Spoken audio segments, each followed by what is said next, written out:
So, my dear friends, today I will discuss about a very interesting chapter, cell and its structure. কোষ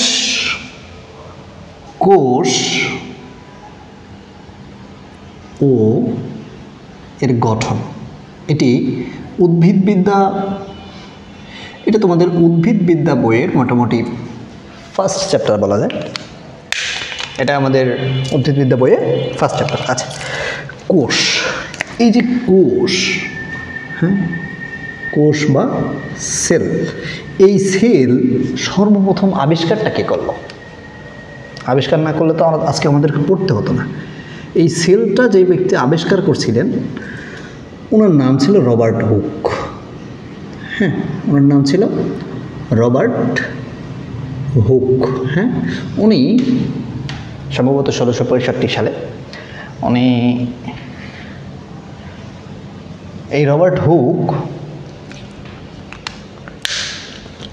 আচ্ছা এর সম্পর্কে একটু বলে নিই। রবার্ট হুক কী করতেন? উনি রয়্যাল সোসাইটি অফ লন্ডন এই কোম্পানির যন্ত্রপাতির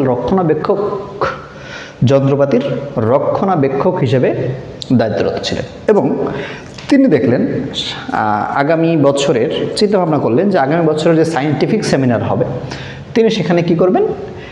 নতুন কিছু তৈরি করবেন, মানে নতুন কিছু বলার চেষ্টা করলেন। তিনি যেটা লক্ষ্য করেছিলেন তিনি সেটা সেল, এই যে কোষের যে বাইরের একটা লেয়ার ছিল কোষ প্রাচীর, সেই কোষ প্রাচীরটাকে লক্ষ্য করেছিলেন। অর্থাৎ উনি কিন্তু জীবিত কোষ আবিষ্কার করেননি। ইনি এই রবার্ট হুক যে কোষটা আবিষ্কার করেছেন এটা হচ্ছে মৃত কোষ। কী কোষ? মৃত কোষ।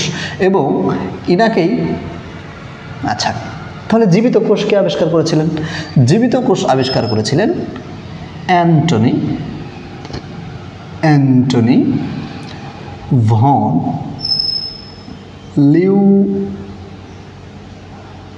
লিউয়েনহুক। ইনিও একজন হুক ছিলেন, ঠিক আছে? Antonie van Leeuwenhoek. এই অ্যান্টনি ভন লিউয়েনহুক ইনি কী করলেন? ইনি জীবিত কোষ, ইনি কী করলেন? জীবিত কোষ আবিষ্কার করলেন। আচ্ছা, এখন কথা হচ্ছে, আরও কিছু কথা আছে। এই যে মৃত কোষ যে রবার্ট হুক আবিষ্কার করেছিলেন, তিনি আবিষ্কার সম্পর্কে যেই বইয়ে লিখেছিলেন সেই বইটার নাম হচ্ছে মাইক্রোগ্রাফিয়া। ওকে, সেই বইটার নাম হচ্ছে মাইক্রোগ্রাফিয়া। আচ্ছা, এই যে কোষের সাথে আরেকটা শব্দ হচ্ছে সেল। এই সেল শব্দটা এসেছে ল্যাটিন সেলুলা থেকে, যার বাংলা মিনিং, যার ইংরেজি হচ্ছে লিটল বক্স, ছোট্ট ঘর। আচ্ছা,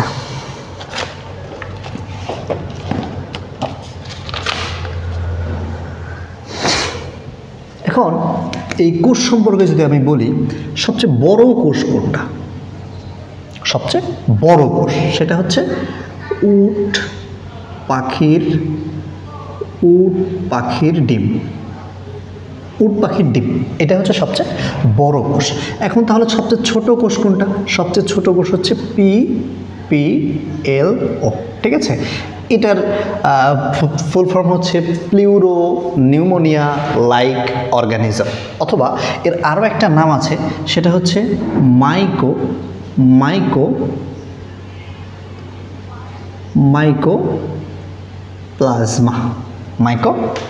মাইকোপ্লাজমা।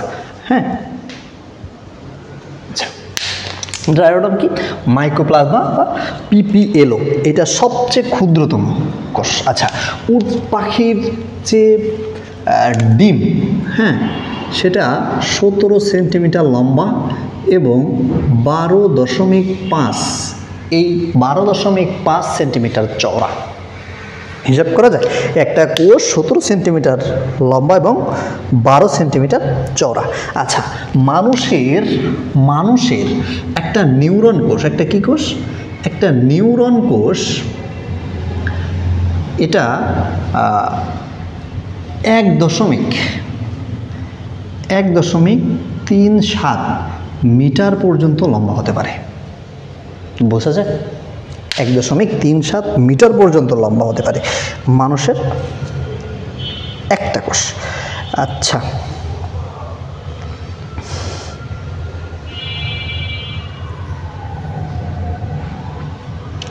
এখন কোষের ভিতরে একটা কোষ, এটা যদি একটা কোষ হয় তাহলে কোষের ভিতরে একটা নিউক্লিয়াস আছে না? কোষের ভিতরে একটা নিউক্লিয়াস থাকে, অবশ্যই নিউক্লিয়াস থাকে। এই নিউক্লিয়াস প্রথম যিনি আবিষ্কার করেছিলেন ওনার নাম রবার্ট ব্রাউন। হ্যাঁ, ওনার নাম রবার্ট ব্রাউন। হ্যাঁ, আচ্ছা, এরপরে ফেলিক্স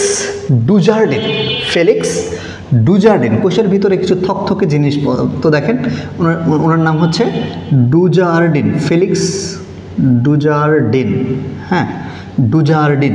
এই থকথকে পদার্থের উনি যেটা নাম দেন সেটার নাম হচ্ছে সারকোট। সেটার নাম কি? সারকোট। হ্যাঁ, উনি থকথকে পদার্থের নাম দেন কি? সারকোট।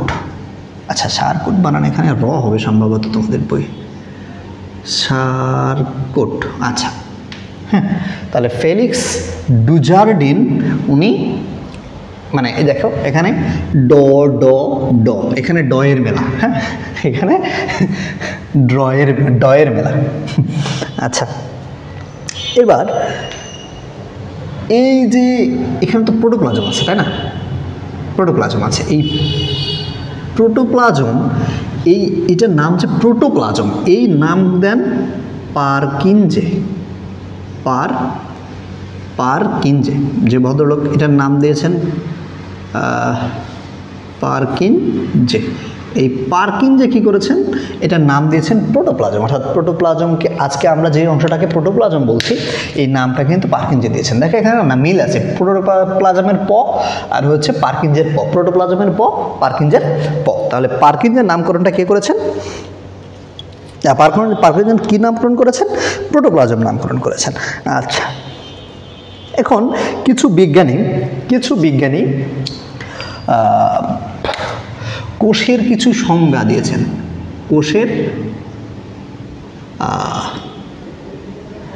কোষের সংজ্ঞা দিয়েছেন। হ্যাঁ, কোষের কিছু সংজ্ঞা দিয়েছেন। এটা কোষের সংজ্ঞার ভিতরে এখানে লোয়ি এবং সিকেভিচ, হ্যাঁ, লোয়ি এবং সিকেভিচ যে সংজ্ঞাটা দিয়েছেন, এটা একবার তোমাদের ক নাম্বার প্রশ্নে আসছিল। তার মানে এই সংজ্ঞাটা তোমাকে মুখস্থ করতে হবে। হ্যাঁ, তো লোয়ি এবং সিকেভিচ যে সংজ্ঞাটা দিয়েছিলেন, এই সংজ্ঞাটা কি? উনি বলেছিলেন কোষ হলো জৈবিক ক্রিয়াকলাপের একক। কোষ হলো কি? কোষ হলো জৈবিক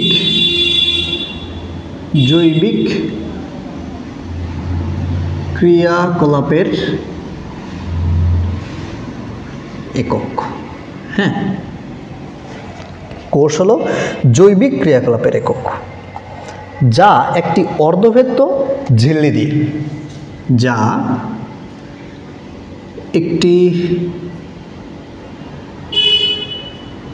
অর্ধভেদ্য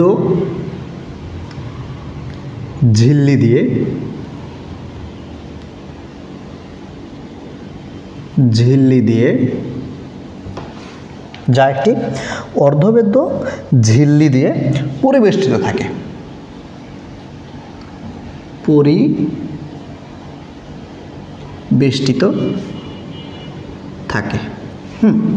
যা একটি অর্ধভেদ্য ঝিল্লি দ্বারা পরিবেষ্টিত থাকে এবং যা অন্য কোনো সজীব মাধ্যম ছাড়াই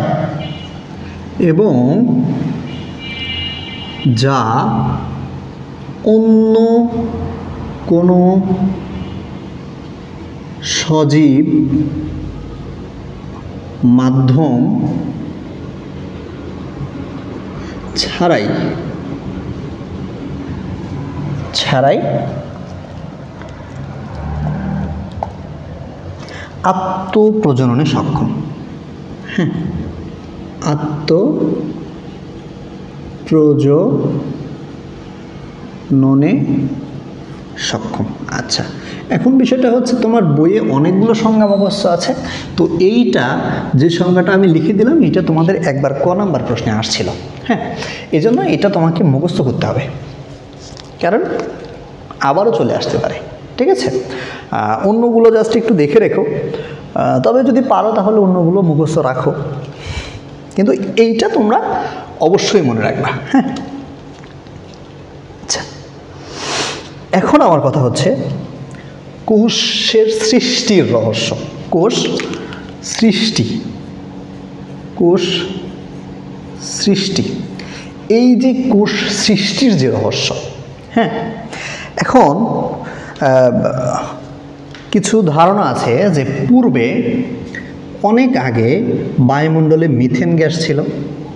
ঠিক আছে, বায়ুমণ্ডলে মিথেন গ্যাস ছিল, তারপর অ্যামোনিয়া ছিল, হাইড্রোজেন ছিল, অক্সিজেন ছিল। হ্যাঁ, অ্যামোনিয়া ছিল, হাইড্রোজেন ছিল, হ্যাঁ, এবং অক্সিজেন গ্যাস ছিল। সরি, কোনো অক্সিজেন ছিল না, কোনো অক্সিজেন ছিল না, এবং কি ছিল? জলীয় বাষ্প ছিল। ঠিক আছে, জলীয় বাষ্প ছিল। আচ্ছা, এটা কি হয়েছে? এই গ্যাসগুলো পাশাপাশি বসবাস থাকতো। এখন কি হয়েছে? অক্সিজেনটা কিভাবে তৈরি হলো? বিদ্যুৎ তরঙ্গ যখন এই গ্যাসগুলোকে একসাথে রেখে এর ভিতরে বিদ্যুৎ চালনা করানো হয়, তখন দেখা যাচ্ছে যে এই গ্যাসগুলো একসাথে হয়ে এই অক্সিজেন থেকে কি বায়ুমণ্ডলে কিছু অক্সিজেন যোগ হয়েছে।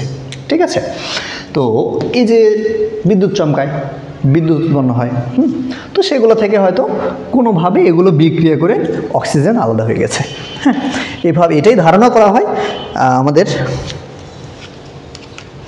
আমাদের সঠিক কথা এখনো মানে এটা জাস্ট ধারণা। হ্যাঁ, তবে পূর্বে এই 4টা গ্যাস ছিল, এটা একটু মনে রাখো। আচ্ছা, এখন কথা হলো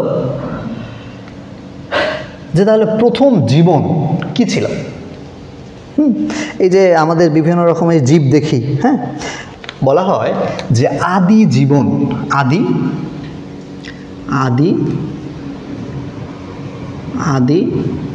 আচ্ছা, আদি জীবন এটা সম্ভবত আরএনএ ছিল, হ্যাঁ, এই আদি জীবন সম্ভবত আরএনএ ছিল। এবং এই যে একটা ধারণা আদি জীবন সম্ভবত আরএনএ ছিল, এটাকে বলা হয় আরএনএ ওয়ার্ল্ড হাইপোথিসিস। ঠিক আছে, এটাকে কি বলা হয়? RNA world hypothesis. আচ্ছা,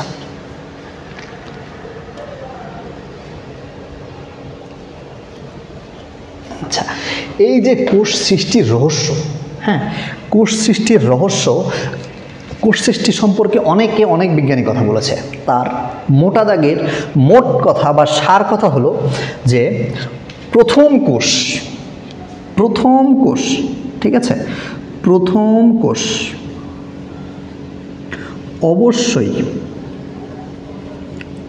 অবশ্যই জড় পদার্থ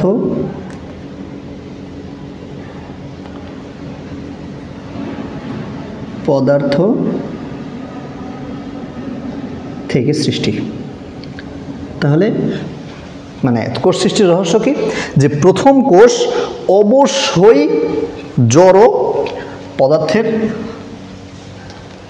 থেকে সৃষ্টি হয়েছে। আচ্ছা, এখন 2 নম্বর কথাটা কি? 1 নম্বর কথা গেল, 2 নম্বর কথা হচ্ছে লাইটেনিং। কি? লাইটেনিং এর ফলে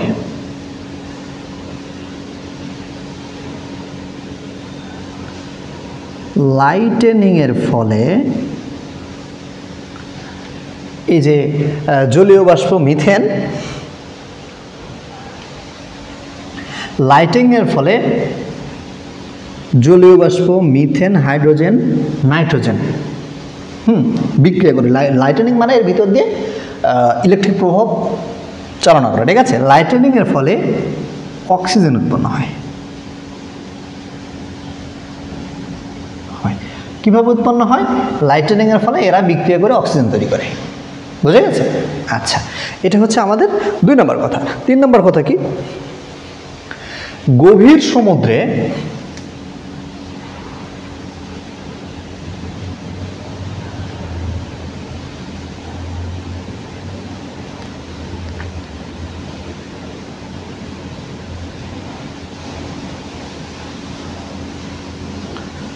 কার্বন যৌগ, গভীর সমুদ্রে কার্বন যৌগ ও এর পলিমার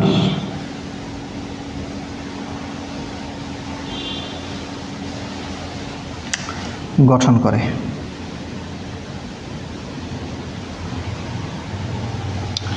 গভীর সমুদ্রে কার্বন যৌগ ও এর পলিমার গঠন করে। আচ্ছা আচ্ছা, 4 নম্বর কথা কি? পরবর্তীতে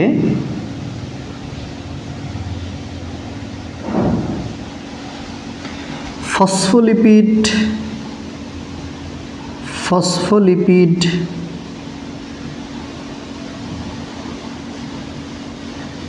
বাই লেয়ার তৈরি হয়।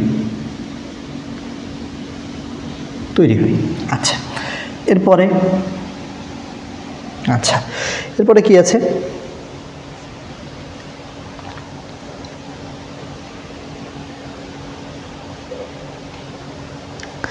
আরএনএর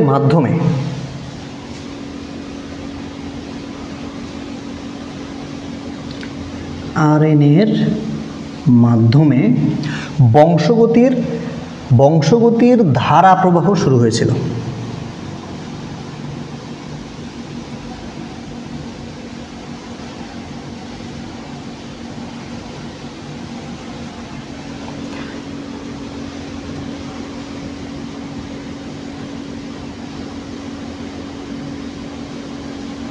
আচ্ছা, এই হচ্ছে আমাদের কথা। আরো একটা কথা বলা যায়,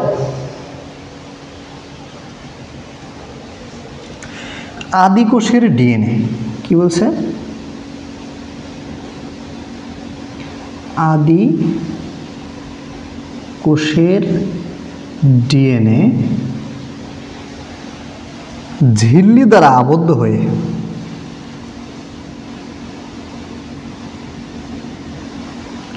ঝিল্লি দ্বারা আবদ্ধ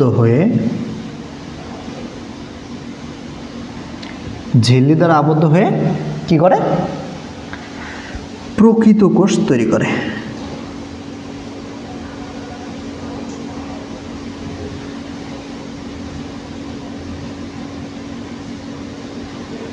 ঠিক আছে, এই ছিল আমাদের কথা। তাহলে কোষ সৃষ্টির এটাই ইতিহাস। হ্যাঁ, কোষ কীভাবে সৃষ্টি হয়েছে? অবশ্যই কোষ প্রথম জড় পদার্থ থেকে সৃষ্টি হয়েছে লাইটেনিংয়ের ফলে। লাইটেনিং মানে বিদ্যুৎ প্রবাহ করা। ঠিক আছে, লাইটেনিংয়ের ফলে অক্সিজেন উৎপন্ন হয়। গভীর সমুদ্রে কার্বন যৌগ এর পলিমার গঠন করে, পরবর্তীতে ফসফোলিপিড বাইলেয়ার তৈরি হয়। আরএনএ এর মাধ্যমে বংশগতির ধারা প্রবাহ শুরু হয়েছিল, অর্থাৎ এক বংশ থেকে আরেক বংশে যে বংশগতীয় ধারা, এটা তো এখন বর্তমানে আমাদের ডিএনএর মাধ্যমে যায়, কিন্তু তখন শুরুতে আরএনএর মাধ্যমে যাইতো। এই কথা, আদি কোষের ডিএনএ ঝিল্লি দ্বারা আবদ্ধ হয়ে প্রকৃত কোষ তৈরি করে। ঠিক আছে, আচ্ছা,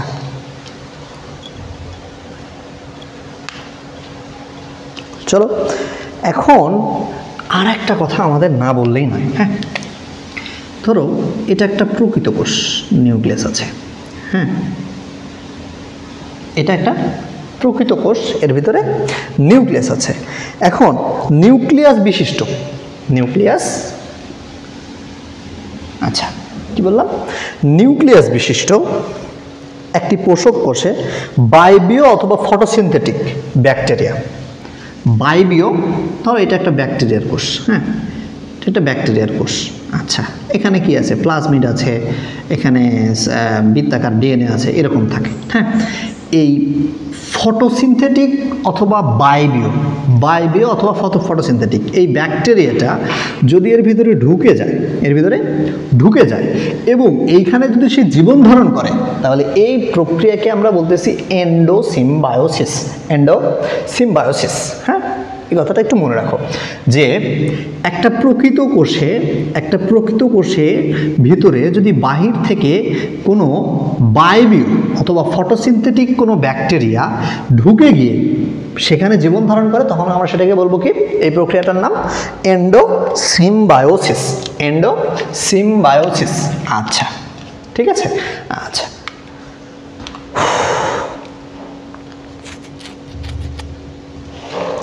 এখন কোষের কিছু বৈশিষ্ট্য আছে। হ্যাঁ, কোষের বৈশিষ্ট্যগুলো তোমরা একটু বই থেকে পড়ে নিবা, আমি একটু তোমাদেরকে একটু বলে দিতে চাচ্ছি। হ্যাঁ, জীবনের জন্য কোষের বৈশিষ্ট্যগুলো কি? জীবনের জন্য মানে জীবন ধারণের জন্য প্রয়োজনীয় সকল গাঠনিক ও আণবিক উপাদান কোষে থাকবে।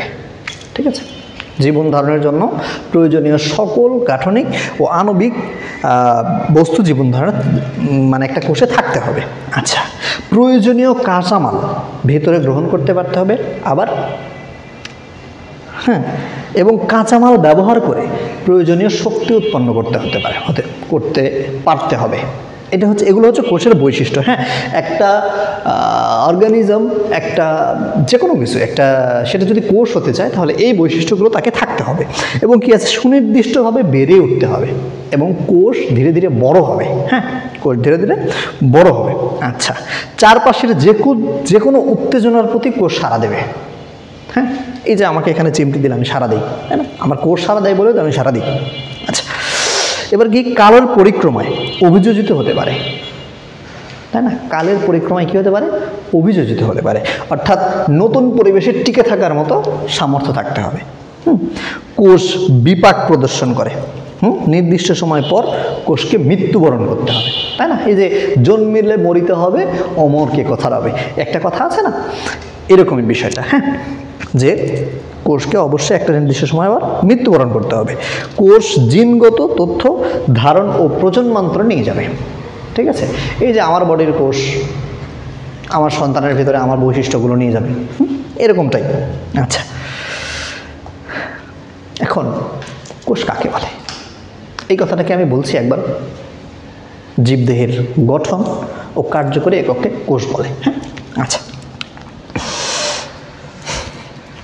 চলো এবার একটু আলোচনা করি।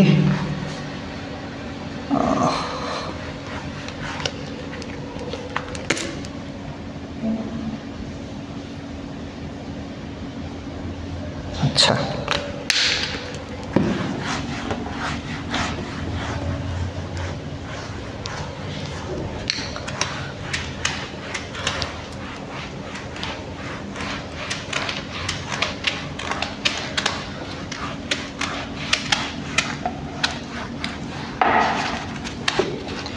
আমরা কোষ তত্ত্ব নিয়ে একটা আলোচনা করবো। হ্যাঁ,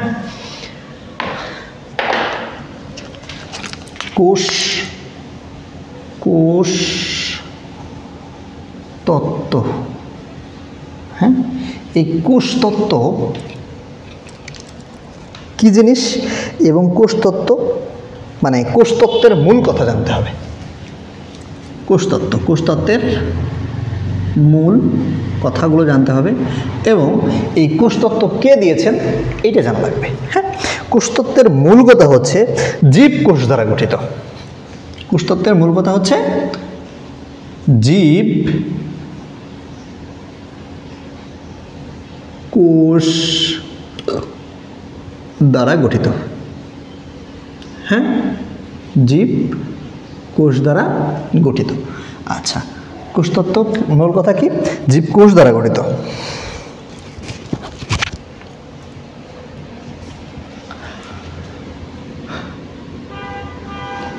কি বলেছে এখানে? কোষ জীব বা জীব। আচ্ছা, কোষ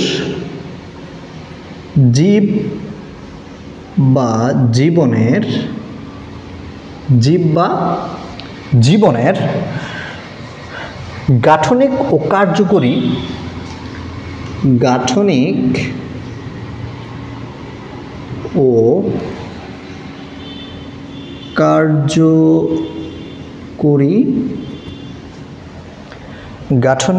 কার্যকরী ক্ষুদ্রতম মৌলিক একক।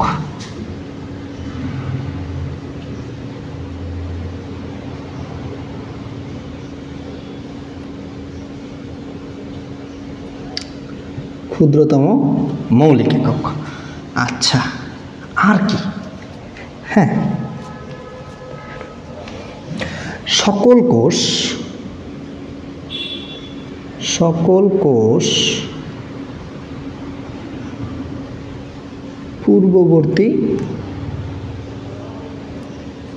পূর্ববর্তী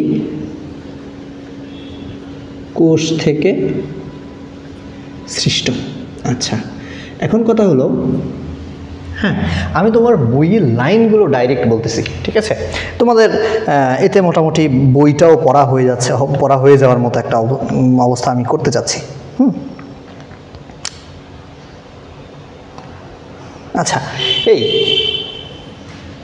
কোষ নিয়ে যেখানে আলোচনা করা হয়, হ্যাঁ, কোষ নিয়ে যেখানে আলোচনা করা হয় সেটাকে আমরা বলি কোষবিদ্যা। সেটাকে বলে কি বলতে ভুলে গেছিলাম, এটা কোষবিদ্যা। কোষ সম্পর্কিত যেখানে আলোচনা করা হয় সেটা কোষবিদ্যা। এখন তাহলে কোষবিদ্যার জনককে? কোষবিদ্যার জনক সেই জেন্টলম্যান, হ্যাঁ, জেন্টলম্যান রবার্ট হুক। হ্যাঁ, জেন্টলম্যান, এই জেন্টলম্যানের কারণেই এত কিছু। হ্যাঁ, এবার আমরা জানবো কোষতত্ত্ব দিয়েছিলেন কে? কোষতত্ত্ব।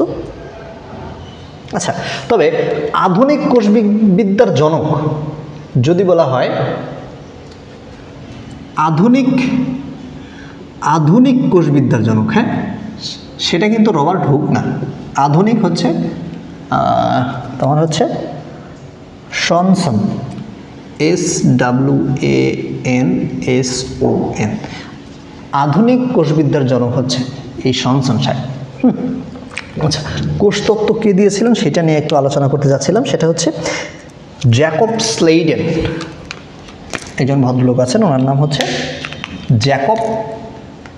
জ্যাকব স্লেইডেন। হ্যাঁ, জ্যাকব স্লেইডেন। আচ্ছা, আরেকজন ভদ্রলোক ছিলেন, উনি ছিলেন থিওডর সোয়ান। হ্যাঁ, থিওডর সোয়ান। আরেকজন ভদ্রলোক ছিলেন, ওনার নাম ছিল রুডলফ ভার্কো। হ্যাঁ, এখন অনেকে ভার্চু বলে, তো আচ্ছা ভার্চু লিখে দেই। হ্যাঁ, তোমাদের বইয়ে ভার্চু লেখা আছে, ভার্চু। আচ্ছা, রুডলফ ভার্চু। হ্যাঁ, রুডলফ ভার্চু, এই ভদ্রলোকটা তিনি। আচ্ছা, এবার আসো কোষের প্রকারভেদ নিয়ে আলোচনা করি কিছুটা। প্রকারভেদ।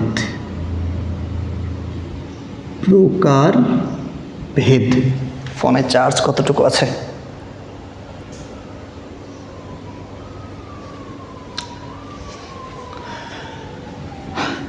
প্রকারভেদ নিয়ে আমরা কিছু আলোচনা করব। কোষ কিসের উপর ভিত্তি করে আমরা ভাগ করতেছি? শারীরবৃত্তীয় কাজের উপর ভিত্তি করে। যদি আমরা শারীরবৃত্তীয়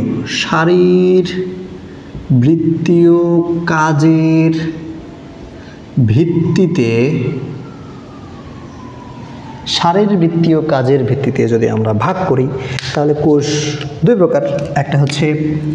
এক নাম্বার হচ্ছে দেহকোষ, অর্থাৎ এরা আমাদের দেহ গঠন করে।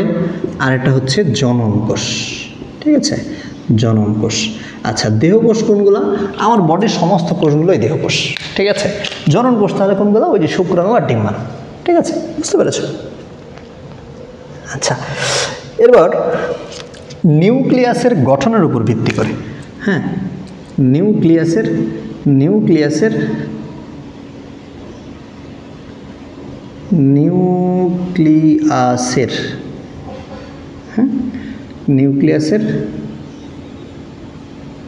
গঠনের উপর ভিত্তি করে,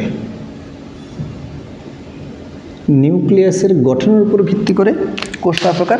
নিউক্লিয়াসের গঠনের উপর ভিত্তি করে কোষ দুই প্রকার, একটা হচ্ছে আদি কোষ, একটা হচ্ছে আদি কোষ, একটা আদি কোষ আর একটা প্রকৃত কোষ।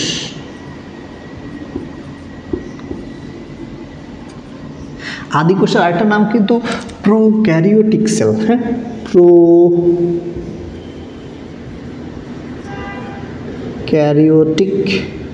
সেল অথবা প্রোক্যারিওটিক সেল। হ্যাঁ, প্রোক্যারিওটিক কোষ বা প্রাককেন্দ্রিক কোষ। হ্যাঁ, এটার নাম কিন্তু প্রকৃত কোষের আরেকটা নাম হচ্ছে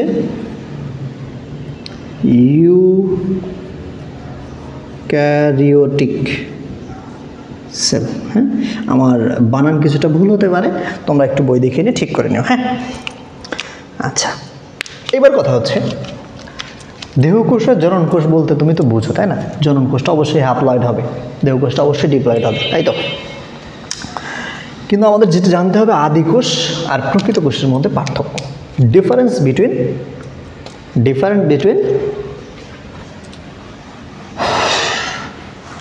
দিস টু থিংস। হ্যাঁ,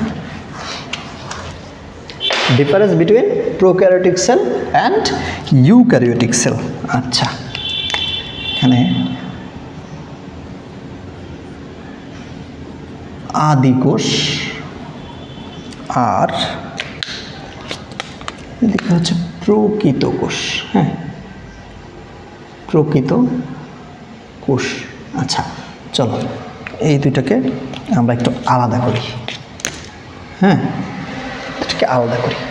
এই যে আদি কোষ আর প্রকৃত কোষ, এই দুটার মধ্যে পার্থক্য আমাদের লিখতে হয়। হ্যাঁ,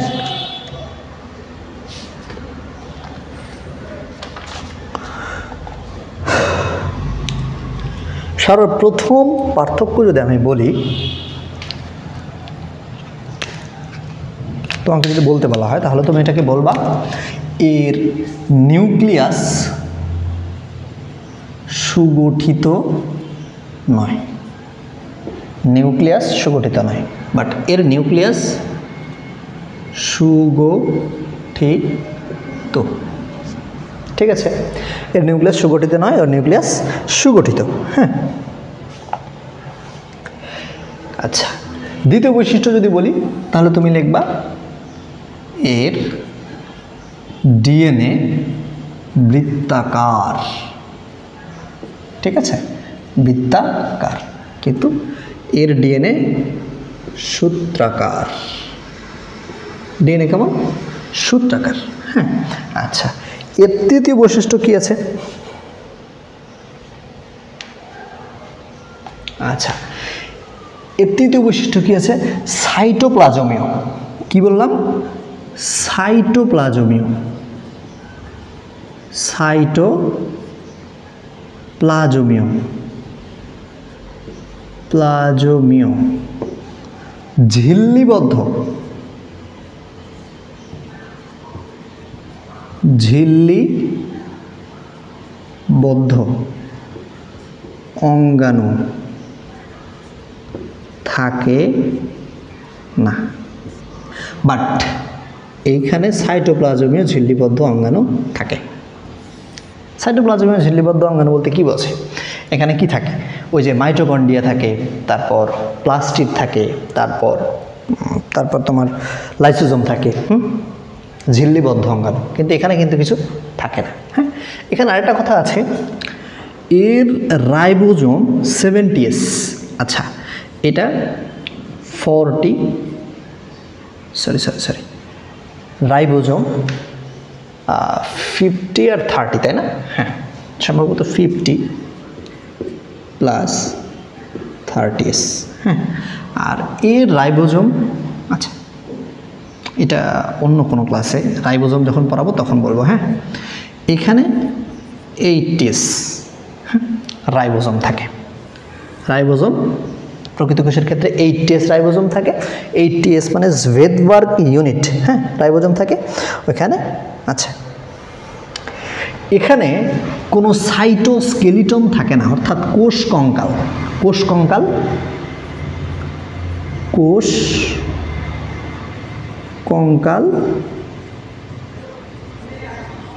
থাকে না। হ্যাঁ, বাট এখানে কোষ কঙ্কাল থাকে, বুঝে গেছে? তাহলে প্রকৃত কোষে কোষ কঙ্কাল থাকে, ওইখানে থাকে না। হ্যাঁ, আদি কোষে একটা বৈশিষ্ট্য হচ্ছে এদের অপেরণ থাকে। হ্যাঁ, এদের কি থাকে? অপেরণ থাকে, বাট অপেরণ থাকে না। অপেরণ থাকে না। অপেরণ কাদের থাকে না?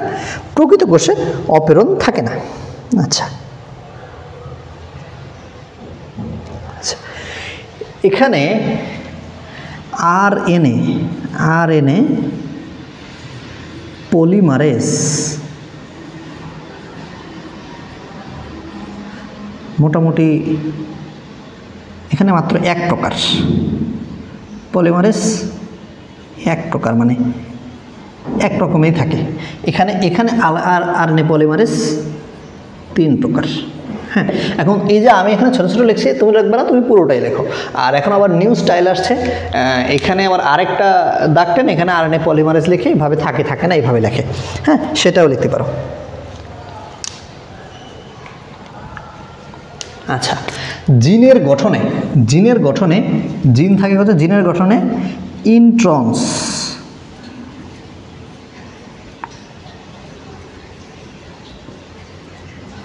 থাকে না, বাট এখানে জিনের গঠনে ইন্ট্রন্স থাকে।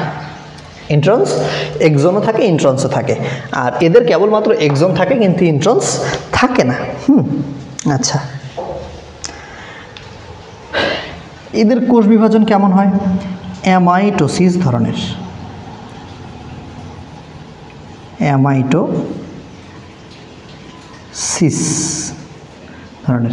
আর এদের কোষ বিভাজন কেমন? মাইটোসিস,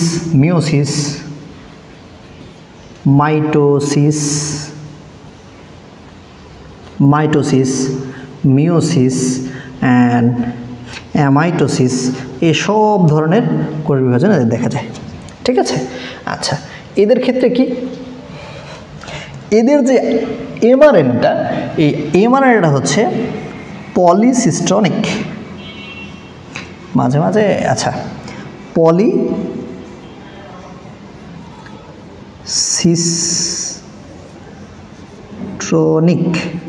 হ্যাঁ, এদের প্রকৃত কোষের যে এমআরএনএ সেটা হচ্ছে মনোসিস্টনিক।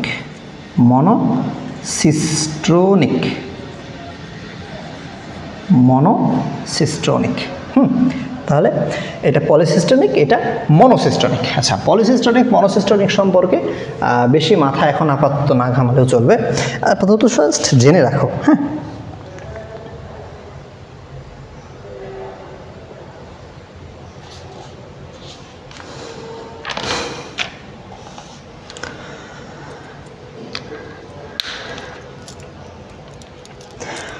প্রকৃতকোষী জীবদেহে সুগঠিত নিউক্লিয়াস আছে।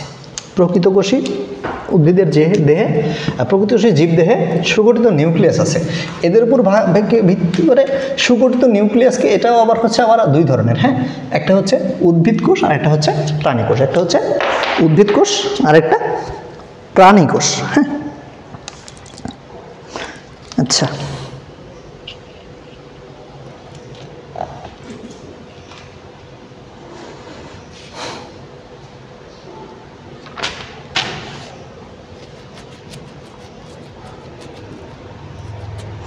আচ্ছা, একটি আদর্শ কোষ। থাক, আজকে এই পর্যন্তই পড়ি। আমরা নেক্সট ভিডিওতে আমরা পরবর্তী অংশ আলোচনা করব।